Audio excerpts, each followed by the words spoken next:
네, 오늘은 하나님을 의지하는 영적 성숙이라는 제목으로 함께 말씀을 나누고자 합니다. 은혜를 누리며 나눈다라는 글에 보면 우리의 인생을 이렇게 정의하고 또 기록하고 있는데요. 나이가 들어 죽음을 앞에 두게 될 때야 비로소 정말 가치 있는 것과 그렇지 않은 것에 대한 이해가 생기게 되고 그제서야 비로소 세상이 거짓말쟁이라는 것을 깨닫게 된다는 것입니다.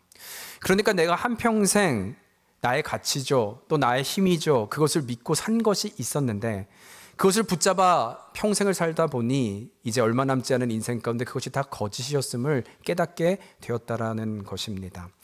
그러면서 대표적으로 그 예가 무엇인가라고 할 때 세상이 말하는 강함이라는 거예요. 내가 만일 왕만 될 수 있다면, 힘과 권력이면, 부를 누릴 수 있다면 아쉬울 것이 없는 영원한 행복의 인생이 될 것이라고 하는 이 가짜 진리를 나는 믿고 살았다는 것이죠.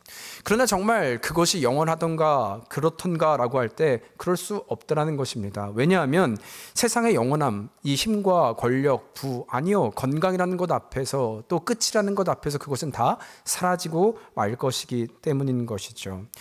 여러분, 따라서 이 모든 것, 이 세상의 진리와 영원함, 이 앞에서 우리는 질문을 해봐야 한다는 것인데요.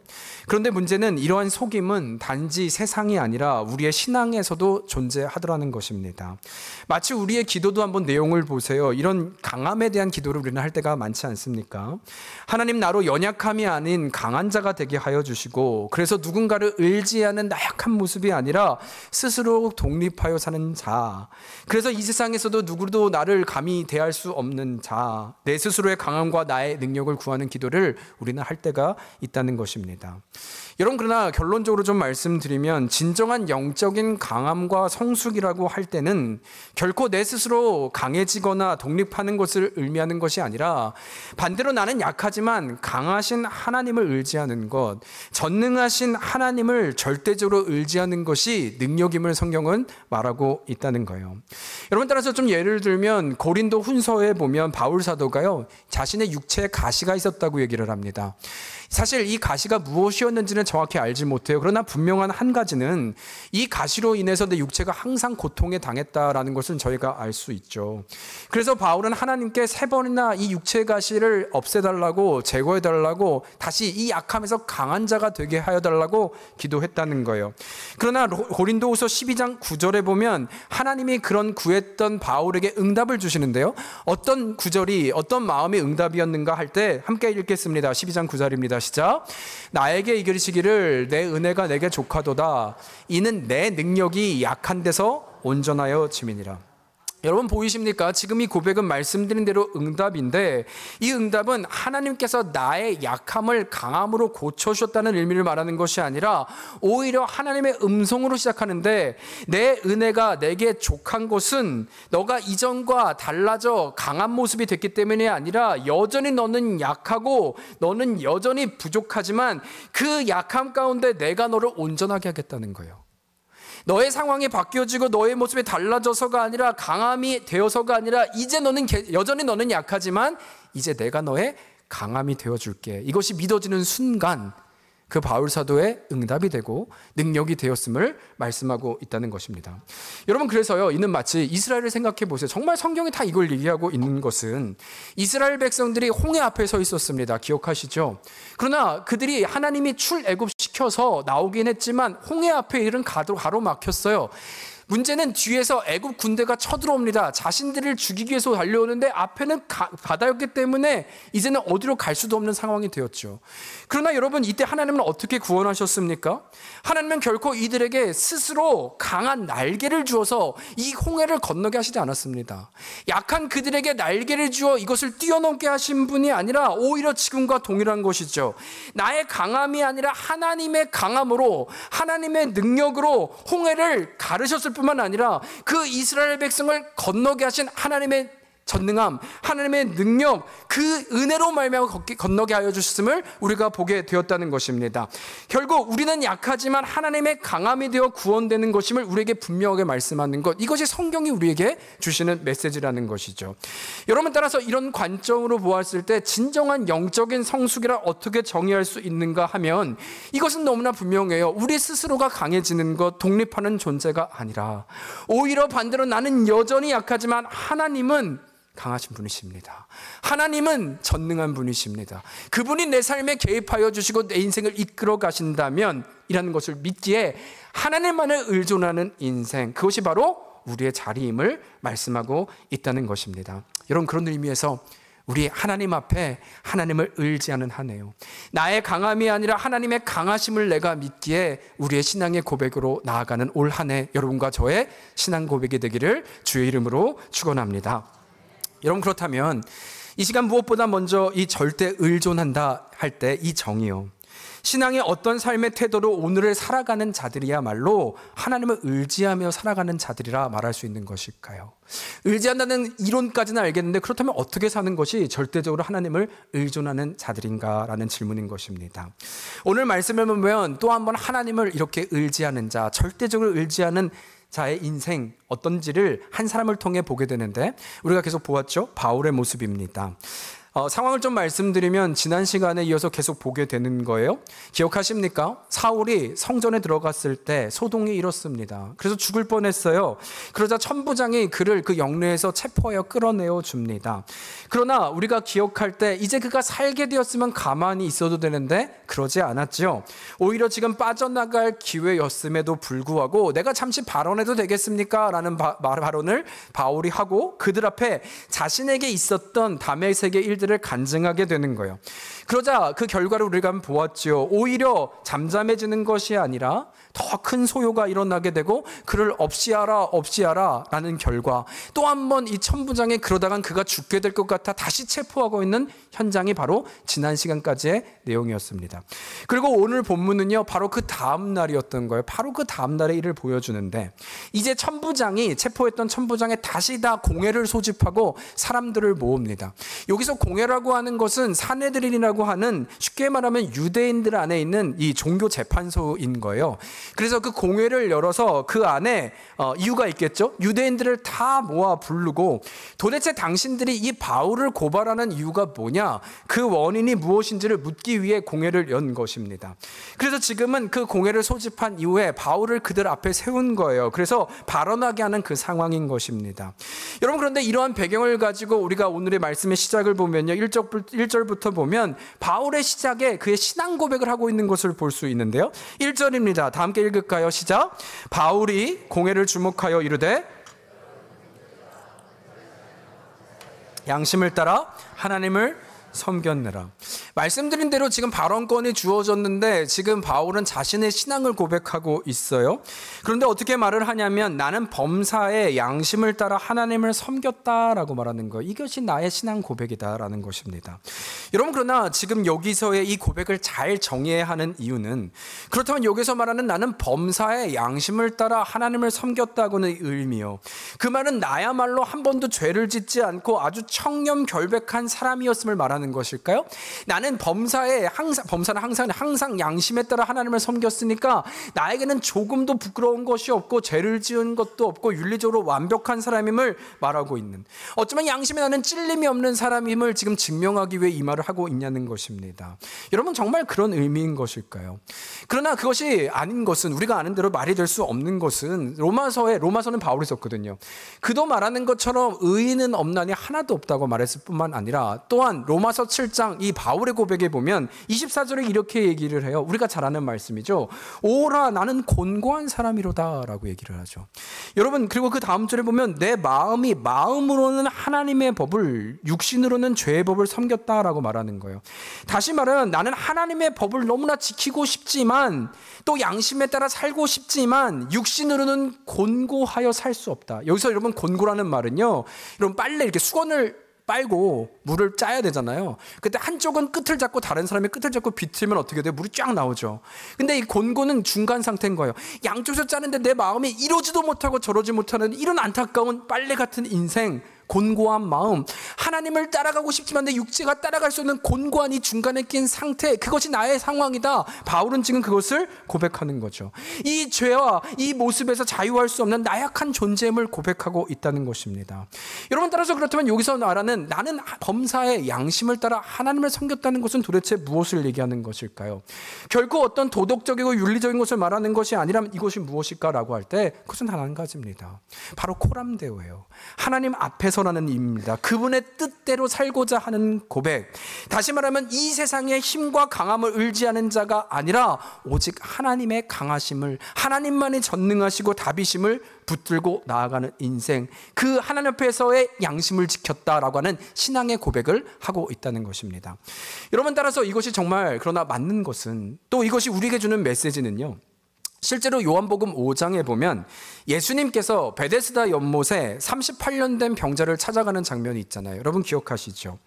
여기서도 이 메시지를 한번 보면은요, 동일합니다. 사실 이 베데스다라고 하는 연못의 뜻은 자비라는 뜻을 가지고 있어요. 자비의 집이라는 뜻을 가지고 있는데, 실제로는 그러나 공교롭게도 자비는커녕 그 이름과는 전혀 어울리지 않는, 이곳이야말로 사실은 이 세상이 말하는 힘의 세계입니다. 양육강식의 법칙만이 존재한 곳이 바로 이 베데스다 연못이었다는 거예요.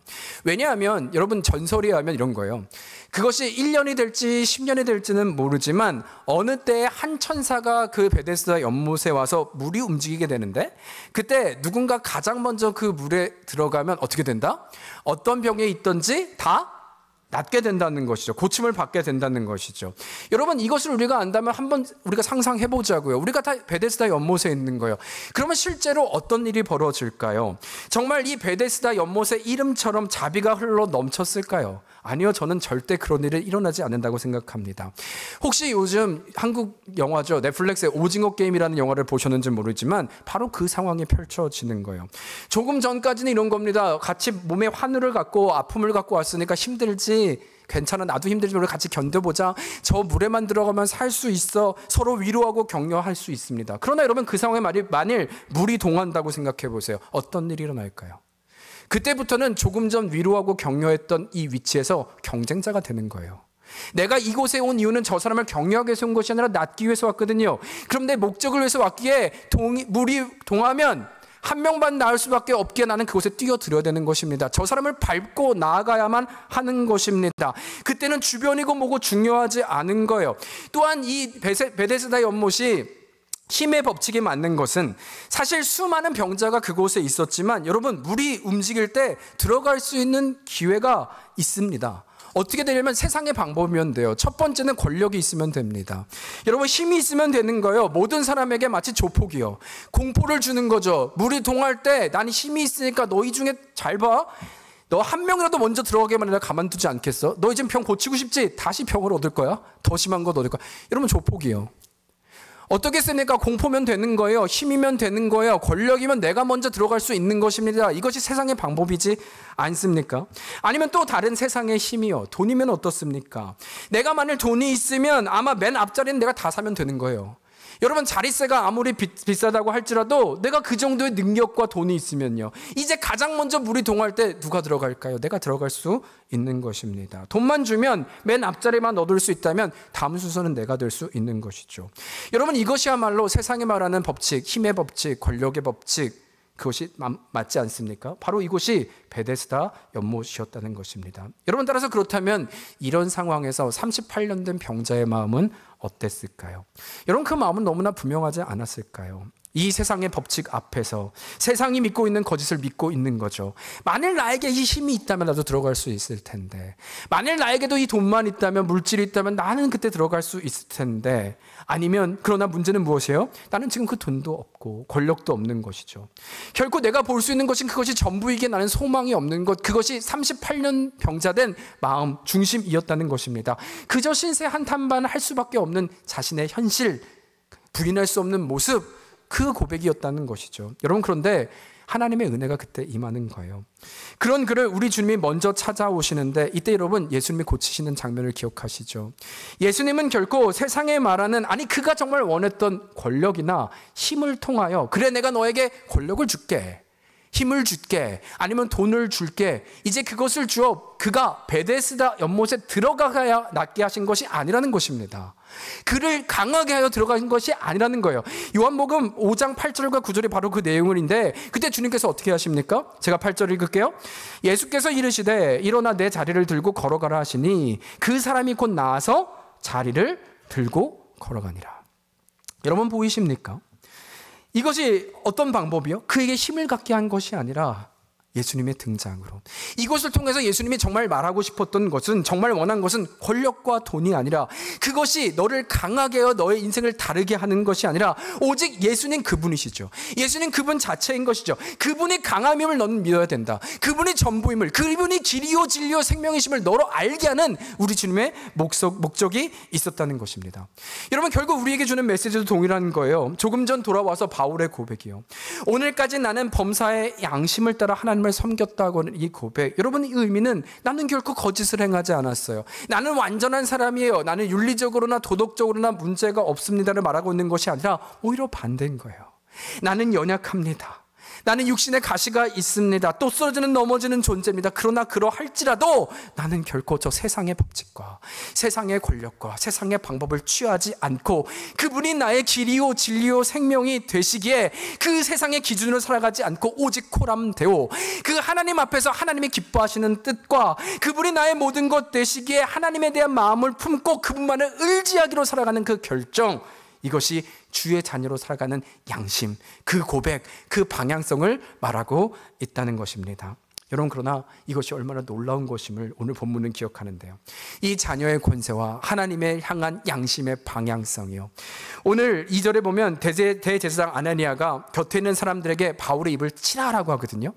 여러분, 이 바울의 입을 치라라고 하는 것은 불법입니다. 왜냐하면 아직 이 바울의 죄가 결정되지 않았거든요. 유죄인지 낫길튼지가 결정되지 않았는데 그것과 상관없이 지금 형벌을 하라고 하는 것은 불법입니다. 그런데 이에 바울은 어떻게 대답을 하느냐, 3절인데요 이렇게 얘기를 합니다.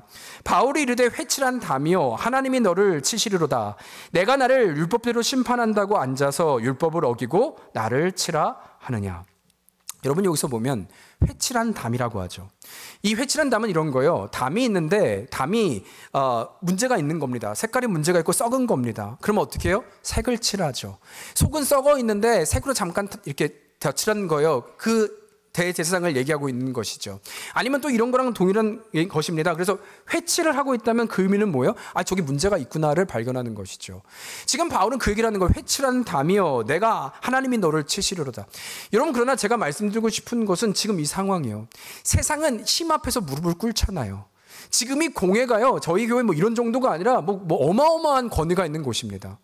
그러나 이 세상의 법칙이라면 그는 아무 말도 못하고 있어야 될 그이었지만 아니요, 하나님의 양심, 하나님을 바라보고 하나님의 기준이 되는 그 바울에게는 이 상황이 두렵지 않은 것입니다. 담대할 수 있는 것이죠. 왜냐하면 내 삶의 모든 기준은 이 땅을 다스리시고 이 상황을 다스리시고 이 상황에서 전능하신 하나님이 나의 하나님이 되심을 믿었기에 그는 조금도 주저하지 않고 하나님을 믿음으로 선포할 수 있었다는 것입니다. 여러분, 그런 의미 우리 자신을 한번 보았으면 좋겠어요. 우리의 인생이요, 한번 돌아봅시다. 여러분, 힘이 있으십니까? 아니요, 힘이 없으시죠. 우리는 권력도 없고 또 건강에 또 나약해지기도 합니다. 두려움도 있습니다. 여러분, 그러나 성경이 우리에게 하나님이 주시는 말씀은 괜찮다는 거예요. 괜찮다. 약해도 괜찮다. 옆에 분들 한번 인사할까요? 약해도 괜찮습니다. 또 약하게 말씀하시네요. 또 그러니까. 네. 여러분, 우리는 강하기 위해서 하는 게 아니라 우리는 약한 존재예요. 내 강함을 믿고 가다가 여러분 작심삼일이잖아요. 못 지키면 우리는 또 실망할 겁니다. 근데 우리는 그냥 존재를 인정하는 거예요. 약한 존재인 거예요. 쓰러질 수밖에 없는 존재예요. 그러나 하나님은 그 자리를 머물러 말씀하신 분이 아니라 너희는 약해 그러나 나는 강함을 말씀하는 거예요. 너는 약하지만 내가 강함을 말씀하신다. 그래서 말씀만 드린 것처럼 홍해 앞에 섰을 때 우리는 날개가 없는 거예요. 그 상황에 우리 구원할 수 없는 겁니다. 어떻게 우리가 그것을 건널 수 있습니까? 그것으로 하나님 나에게 날개를 달라고 기도하면 날개를 주실까요? 그러나 우리는 그 능력 없죠. 한 가지를 믿는 거죠. 우리가 잘하는 찬양이요, 저는 믿습니다. 내 앞에 바다가 갈라지지 않으면 주가 나로 바다 위 걷게 하리. 여러분, 그 홍해가 있어도 갈라지지 않아도 저는 하나님은 어떤 하나님을 믿느냐, 우리는 홍해 사건을 알게 고백하지만 내가 믿는 하나님은, 나는 약하지만 전능하신 하나님은 내 앞에 바다가 갈라지지 않아도 주가 나로 그것을 건너게 하실 분임을 믿습니다. 여러분, 이게 믿음이에요. 내 확신이 아니라 그분이 누구신지를 알고, 우리 예수님께서 베데스다의 세상의 법칙이 아니라 내가 너로 강하게 할 것이고, 양심 앞에 나갈 때 내가 너로 약할 때 강함 되신 하나님을 말씀하신다면 우리도 여러분 약함을 자랑합시다. 그때 하나님의 강함의 역사를 보게 될 것이고, 그때 우리는 주저하는 인생이 아니라 자녀의 권세로 진정한 승리를 누리게 될 줄로 믿습니다. 그 능력의 이름으로 자녀의 권세로 살아내는 여러분과 제가 되기를 주의 이름으로 축원합니다. 여러분, 그런가 하면 두 번째로요, 그렇다면 이 주님 앞에서의 코람데오의 인생, 이 연약함에도 흔들리지 않고 또 주님의 강하심을 붙들 수 있는 신앙의 확신과 이 근거의 힘은 어디서 비롯될 수 있는 것일까요? 하나님의 강하십니다. 하나님은 살아계십니다. 하나님의 전능하심을 어떤 근거와 말씀을 붙들고 우리는 나아갈 때 흔들리지 않겠냐는 것입니다. 여러분이 이 6절을 보면요, 또 한 번 바울은 자신의 신앙 고백을 하고 있는데 이렇게 얘기를 해요. 우리의 고백이 되길 원하는데 함께 고백하겠습니다. 시작. 바울이 그중 일부는 사두개인이요 다른 일부는 바리새인인 줄 알고 공회에서 외쳐 이르되, 여러분 형제들아, 나는 바리새인이요 또 바리새인의 아들이라 죽은 자의 소망 곧 부활로 말미암아 내가 신문을 받노라. 여러분, 지금 이 구절을 보면 이런 내용입니다. 공회 두 종류의 종교 지도자들이 모였어요. 여기에 의하면 하나는 사두개인이라고 말을 하고, 또한 종교인들은 바로 바리새인이라고 이야기를 합니다. 참고로 사두개인들은요, 보통 제사장 계층이기도 하고 또 부유한 그 엘리트들이어서 돈이 많았던 상당한 권력을 갖고 있는 자들이었어요. 또 이들의 특징이 있다면 로마와의 협력을 잘해서 정치적인 권력도 갖고 있던 자들이 바로 이 사두개인들이었습니다. 그러나 신앙적으로는 좀 신학이 달랐는데요, 이들은 모세 오경만을 믿고 있었기 때문에 어떤 부활이나 어떤 영혼이나 이런 것이 아니라 실제적인 현실주의자들이었습니다. 그래서 그런 걸 믿지 않았다는 거예요. 그러나 이와 반대로 바리새인들은 어땠느냐, 바로 이 영혼과 부활을 믿고 있었던 자들이었다는 것이죠. 따라서 이들은 믿고 있는 것이 너무나 달랐기 때문에 일반적으로 이들의 관계는 서로 좋지 않았습니다. 이 부활에 있어서 저 논쟁이 있고 항상 싸우는 존재였죠. 그런데 놀랍게도 적들이 다른 적이 생기면 하나가 되잖아요. 이들이 유일하게 하나가 됐던 계기가 있는데 그것이 바로 예수님이었던 거예요. 예수님을 십자가에 못 박기 위해서는 이들이 하나가 되었던 이들이었습니다. 그런데 지금 이 둘이 바로 같은 공회에 있는 상황인 거예요. 바울이 발언을 하는 가운데 앞에 서 있는 것입니다. 그리고 이 구절에 의하면 바울은 이들이 누구인지를 알아 예민한 부활 얘기를 꺼냈다라고 하고, 그 결과 이 두 집단의 싸움을 일으키게 되고 자기를 다투게 된 현상을 지금 보고 있는 거예요. 여러분, 그렇다면 여기서 좀 질문을 드리겠습니다. 그렇다면 바울은 지금 이 부활이란, 성경에 보면 이들이 사두개인과 바리새인인 줄 알고 바울은 부활 얘기를 꺼냈다고 얘기를 하거든요. 그렇다면 여기서 질문은, 바울은 이 상황을 모면하기 위해서 그러면 이 부활 얘기를 꺼냈던 것일까요? 그러니까 계산을 한 거죠. 사두개인과 바리새인은 부활 얘기를 꺼내면 저들은 다투게 될 것이고, 그렇다면 내가 살아날 수 있는 기회가 되겠구나. 아주 철저한 계산을 한 것이죠. 그래서 예수님의 부활을 단지 방법적으로 사용하기 위해서, 내가 살기 위해서 이 부활이라는 단어를 던졌을까 하는 것입니다. 여러분, 그러나 여기서 저는 믿기는 결코 그렇지 않다는 거예요. 그 방법이 아니었다는 것입니다. 왜냐하면 너무 분명한 것은, 여러분, 만일 바울이 살고자 했다면요, 이미 이전에도 수많은 기회는 있었어요. 아니, 지금도 아무 말도 안 하고 가만히 있으면 그는 살 수 있습니다. 입을 닫고 있는 것이 최선인 거예요. 그러나 지난 시간에도 보았지만 바울은 죽음을 두려워하지 않았습니다. 바울의 사명은 목숨을 부지하는 것에 있는 것이 않았다는 것이죠. 따라서 이 상황은 결코 그가 계산해서 자신이 살기 위한 화두를 던진 것이 아니었다는 것입니다. 여러분, 그러면 무엇이었을까요? 라고 할 때 저는 한 가지라고 생각을 하는데요, 저는 지금 말씀드린 것처럼 일부는 사두개인이요 일부는 바리새인이라고 할 때 바울은 정확히 안 것이죠. 저 사두개인은 부활을 믿지 않는 자들이라면 그들에게 진짜 이 부활이 진림을 말하고 싶었던 것입니다. 또한 바리새인을 말할 때 이렇게 얘기를 해요. 여러분 형제들아, 나는 너희처럼 바리새인의 아들이라. 여러분, 이 말을 했다는 것은 결국 이런 중심이 있는 거잖아요. 나도 너희들처럼 예수를 믿지 않았던 자들이야. 나도 너희와 같은 그냥 바리새인이었던 자들이야. 그러나 지금부터 내가 전하는 이 부활의 소식을 한번 잘 들어봐. 이 부활의 소식이 얼마나 위대한 소식인지 한번 잘 귀 기울여봐. 우리가 믿고 있는 부활이 진짜고 그분이 메시아임을 알게 하고자 하는 그의 중심과 목적 때문에 그는 지금 이 화두를 던지고 있다는 것입니다. 결코 싸움을 붙이고자 하는 목적이 아니라 진정한 복음을 선포하고 싶은, 그들이 깨달았으면 하는 그의 중심으로 던지고 있다는 것이죠. 여러분, 따라서 그런 의미로 이 시간 우리들도 한번 생각해 봤으면 좋겠어요. 그렇다면 바울은 왜 이 부활, 가장 예민하고 싸움까지 일어나는 것을 알면서, 이 얘기를 하면 또 다퉈서 문제가 생길 것도 알면서 다른 주제가 아닌 바로 이 부활을 선포하고 있는 것일까요? 아니면 우린 또한 여러분, 복음의 핵심은 십자가와 부활이지 않습니까? 그렇다면 이것은 성경은 왜 이토록 우리에게 부활을 강조하고 있는 것일까요? 또 이것이야말로 우리의 신앙을 결코 흔들 수 없는 진리거든요. 이것이 왜 우리에게 진리가 되는 것일까? 이런 생각을 좀 하면서 한번 들어보셨으면 좋겠어요. 여러분, 사실 바울은요, 이 구약의 전문가입니다. 그는 구약 바리새인이었고 또 그 문학을 배웠던 최고의 엘리트의 집단이었기 때문에 이 구약에 대해서 전문가였는데, 특히 신명기 21장을 그는 놓칠 수가 없었을 거예요. 신명기 21장 22절과 23절에 보면 이렇게 얘기를 해요. 하나님의 율법입니다. 사람이 만일 죽을 죄를 범함으로 내가 그를 죽여 나무 위에 달거든 그 시체를 나무 위에 밤새도록 두지 말고 그날에 장사하여 내 하나님 여호와께서 내게 기업으로 주시는 땅을 더럽히지 말라. 나무에, 같이 읽을까요? 시작. 나무에 달린 자는 하나님께 저주를 받았습니다. 이런 마지막 문장을 기억하세요. 이 말씀에 의하면 하나님께서는 나무에 달린 자는 하나님께 뭘 받은 자다? 저주를 받은 자라고 말을 하고 있다는 거예요. 여러분, 따라서 그렇다면 바울이 본 예수님은 누군가라고 할 때 여기서 나무에 예수님이 십자가에 달렸다는 것은 그가 믿기에 그가 십자가에 달린 건 사람에 의해서 형벌을 달린 것이 아니라 누가 저주하셨다는 거예요? 하나님이 하셨다는 것이죠. 사람에 의해서가 아니라 하나님이 그를 십자가에 단 것이구나 해석하고 있었다는 것입니다.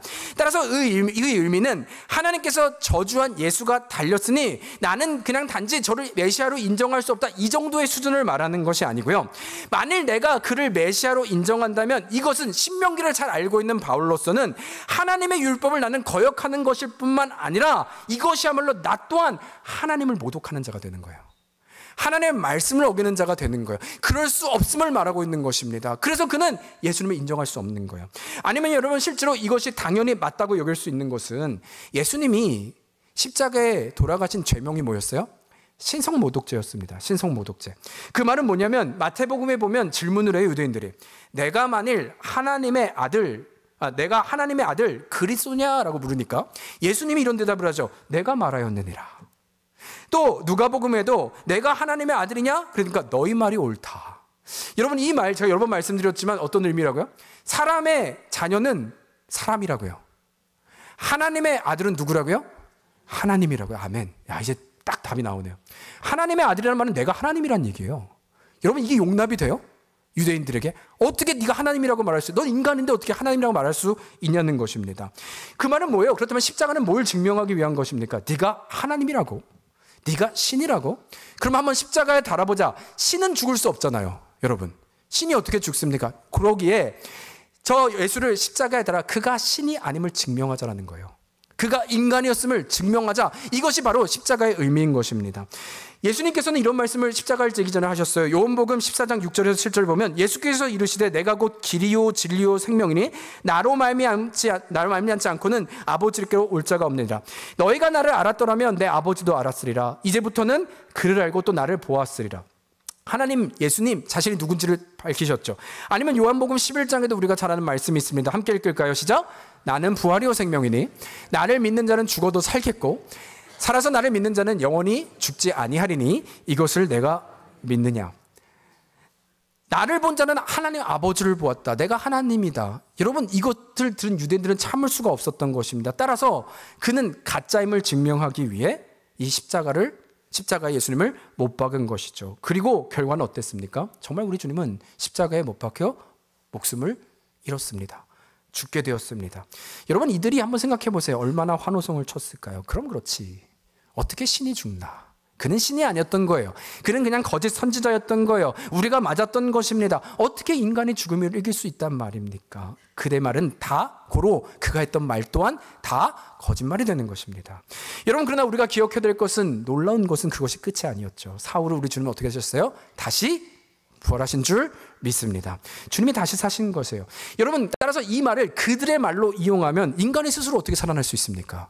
인간이면 어떻게 죽음, 사망 권세를 이길 수 있단 말입니까? 인간이 어둠의 권세를 이기고 어떻게 다시 부활할 수 있단 말입니까? 이 말은 고로 역설적으로 그는 정말 누구셨다는 거예요? 그는 인간이 아니라 진정한 하나님이셨고 그는 진정한 하나님의 아들이셨음을 이 십자가와 부활을 통해서 드러내고 있다는 것입니다.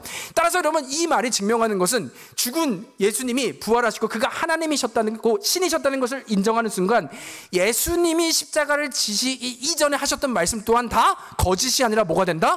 진리가 되는 줄 믿습니다. 이것이 부활의 놀라운 능력이라는 것이죠. 따라서 지금 바울은 그 고백을 하고 있는 거예요. 이 사두개인들아 들어라. 주님이 부활하셨다. 부활이 없는 것이 아니라 이 부활의 역사를 보아라. 또한 나의 형제들 바리새인들아 보아라. 나도 너희와 같았어. 그러나 우리가 죽였던 그가 다시 부활하셨다. 그는 진짜 하나님이실 뿐만 아니라 그 부활의 좋은 소식이 우리가 정말 그가 메시아임을 보게 하는 능력이 되는 것이고, 또한 동시에 여러분과 저에게도 말하고 있는 동일한 메시지는 우리의 신앙은 이 복음의 좋은 소식이란 십자가로 끝난 인생이 아니라 부활하여 다시 살아나신 것, 그 믿음의 내용. 그래서 예수님의 부활은요, 이 성경에 기록된 부활이 중심이 되어 창세기 태초에 하나님께서 천지를 창조하신 사건도 진짜가 되는 것이고, 이 부활의 사건이 진짜가 되게 다시 오실 예수님도 성경의 진리의 약속의 말씀으로 진짜가 되는 것입니다. 우리는 이걸 믿는 거예요. 그렇다면 무엇을 믿는 거예요? 하나님의 말씀을 믿는 거예요. 우리는 그래서 우리의 생각과 감정으로 믿는 것이 아니라 이 부활의 사건이 믿어질 때 그것을 진리로 믿기 시작할 때 흔들리지 않고 요동하지 않고 저 어둠의 권세가, 저 세상의 법칙이, 저 세상의 강함이 우리를 침한다 할지라도 이 부활의 능력으로 우리는 흔들리지 않고 담대하게 나아갈 수 있다는 것입니다. 여러분, 그런데 이때 한 가지 기억해야 될 것은요, 이 바울이요 복음에 대해서 이런 말을 해요.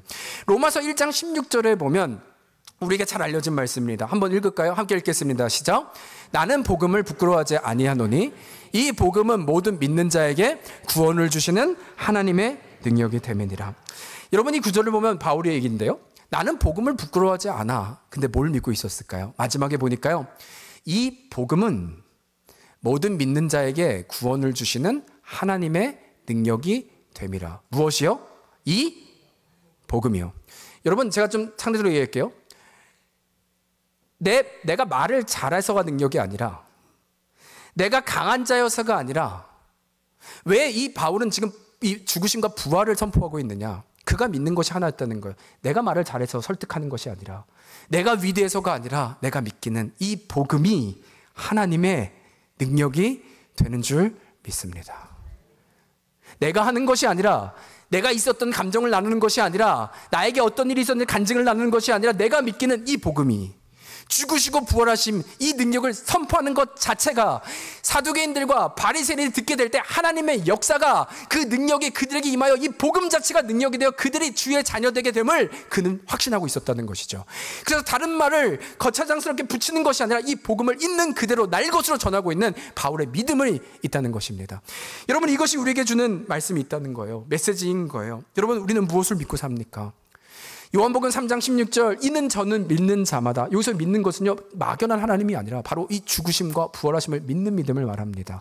우리의 신앙의 확신과 사실을 말합니다. 여러분, 주의 자녀인 우리들 무엇으로 확신하며 살겠습니까? 죽으심과 부활하심, 이 부활이 우리의 실제가 되고 능력이 되어 이 하나님의 말씀이 전부가 되고 진실이 되고 역사가 되고 약속임을 믿어 우리가 세상에 요동하지 않고 살아내는 능력, 자녀의 권세로 나아가는 그 자리, 여러분의 고백이 되기를 주의 이름으로 축원합니다.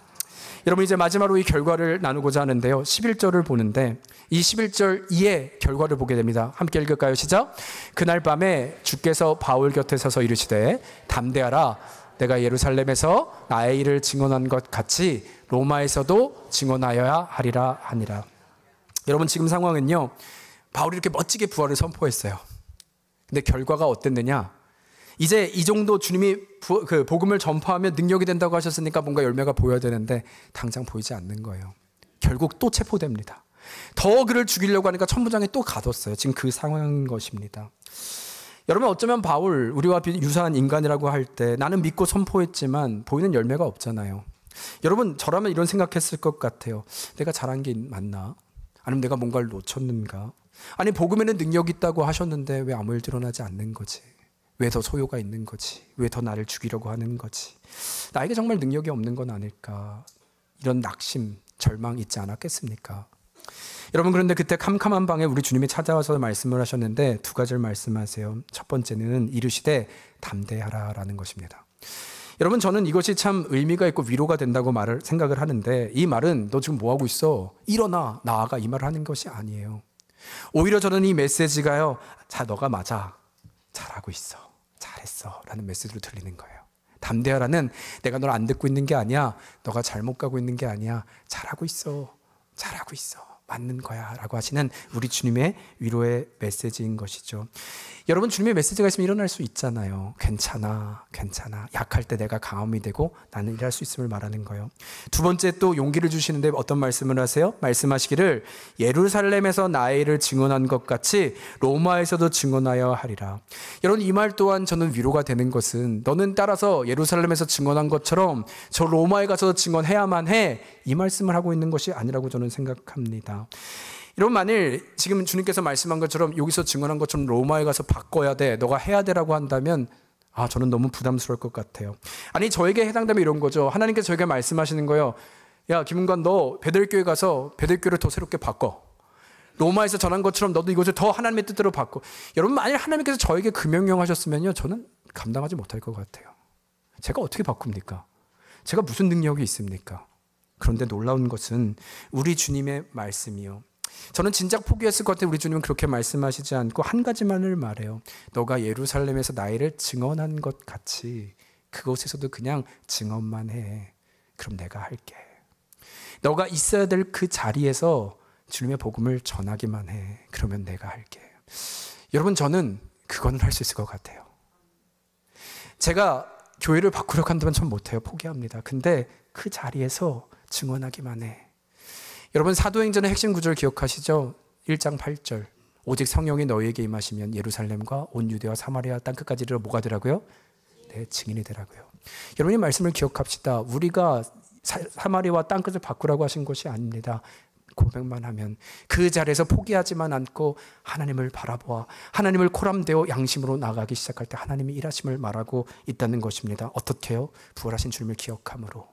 죽으시고 사망권세 이으신 주님이 만왕의 왕이신 그 주님이 살아나셨다면 그의 말씀이 전부이기에, 세상 끝날까지 나와 함께 하신다고 하는 그 말씀이 전부이기에, 어두움에 밝은 빛을 비춰주시고 작은 신음에도 응답하시는 그분의 말씀이 진짜이기에 우리가 나아갈 수 있다는 것입니다. 여러분, 이번 한 주 무엇으로 사시겠습니까? 여러분, 우리가 바꾸려고 하지 맙시다. 하나님 나에게 강함을 달라고, 아니요, 그 강함이요 영원하지 못해요. 그러나 우리가 기억합시다. 내가 아니라 하나님이 강하신 분이십니다. 그분을 붙들 때 하나님은 오늘도 우리를 인도하시는 분이십니다. 그때 우리의 자리요 코람되어요, 양심에 따라 세상의 힘과 법칙을 따라가는 인생이 아니라 하나님의 말씀을 의지하는 것입니다. 주의 뜻대로 살아가는 것입니다. 어떻게 해요? 나는 할 수 없지만 내 있는 자리에서 복음으로, 약속의 말씀으로 오늘을 살아내는 것. 여러분, 그것이 저는 그리스도의 향기가 아닐까 하는 거예요. 이번 주 이런 소식이 들렸으면 좋겠어요. 시카고 베들교회에 있는 성도들로 인하여 시카고에 하나님의 향기가 흘러가기를 소원합니다. 여러분을 통해서 저들의 상황을 내가 아는데 저들은 어떻게 또 소망하며 나아갈 수 있는가? 여러분, 이 능력은 우리가 아니라, 내가 믿음이 좋아서가 아니라 나는 약하지만 하나님을 믿기 때문입니다. 여러분, 이것이 하나님께 영광입니다.